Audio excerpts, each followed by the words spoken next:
তিনি তখন এরা যে কাজ করেছিলেন সেটা মনে করা হয় এটা একটা সিনেম্যাটিক ওডিসি। সেই সময় দ্বিতীয় বিশ্বযুদ্ধে অ্যালায়েড ফোর্সেস আগে বাড়তে শুরু করেছে, হিটলার পিছু হটছেন। সেই অবস্থায় তিনি জার্মানি থেকে প্রায় গোটা পৃথিবীর অর্ধেকটা ঘুরে কেপ অফ গুড হোপ মাদাগাস্কারের কাছে জার্মান ইউবোট থেকে জাপানি ইউবোটে ট্রান্সফার হয়ে সিঙ্গাপুরে এসে আজাদিন ফৌজ নিয়ে মৈরাং পর্যন্ত, এটা একটা সিনেম্যাটিক ওডিসি।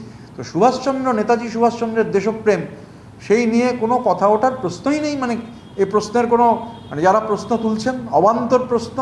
নেতাজি সুভাষচন্দ্র পৃথিবীর মানে একটা সর্বশ্রেষ্ঠ দেশপ্রেমিকদের তালিকা হলে একদম তার ওপরে থাকবে। ফেসবুক লাইভ হচ্ছে মনোলগ, মানে উনি যা বলবেন সেটা লোকে শুনবে।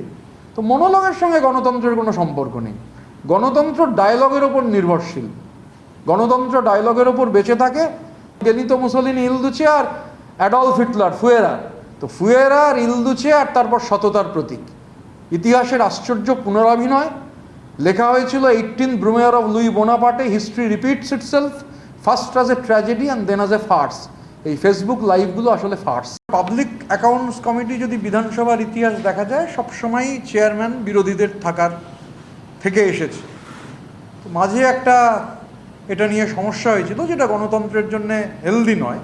মানে এখানে শুধু নয়, পাবলিক অ্যাকাউন্টস কমিটির চেয়ারম্যান পার্লামেন্টের ক্ষেত্রেও বিরোধীদের সবসময় চেয়ারম্যান থাকে।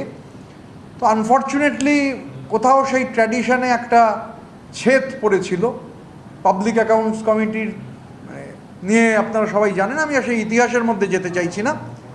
স্বাভাবিকভাবে এবারে যে পাবলিক অ্যাকাউন্টস কমিটির চেয়ারম্যান বিরোধীদের পাওয়ার কথা, এবং বিরোধীরাই পেয়েছেন। ছাত্র আন্দোলনে যে ঝান্ডা, সেই ঝান্ডা তো আমরা ছাত্র আন্দোলন করে বড় হয়েছি। তো ছাত্র আন্দোলনে কীরকম ঝান্ডা কিসে লাগানো হয় তা আমরা জানি। প্র্যাকটিক্যালি যেগুলো দেখলাম আর কি, ঝান্ডা লাগানো হয়েছিল ওগুলোকে ডান্ডা বলে। ওগুলোর সঙ্গে রাজনৈতিক আন্দোলনের কোনো সম্পর্ক নেই, ছাত্র আন্দোলনের তো নেই।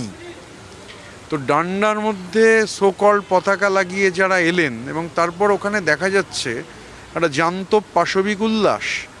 মোবাইল কেড়ে নেওয়ার চেষ্টা হচ্ছে, টাকা কেড়ে নেওয়ার চেষ্টা হচ্ছে। ফুটেজে শোনা যাচ্ছে জুতোটা ভালো খুলে নে। আমি জাস্ট হতবাক। মানে প্রথম কথা, এটা ছাত্র আন্দোলন বলে কোনো বিষয়ই নয়, এটা ইংরাজিতে বলে অ্যানার্কি, হুলিগানিজম।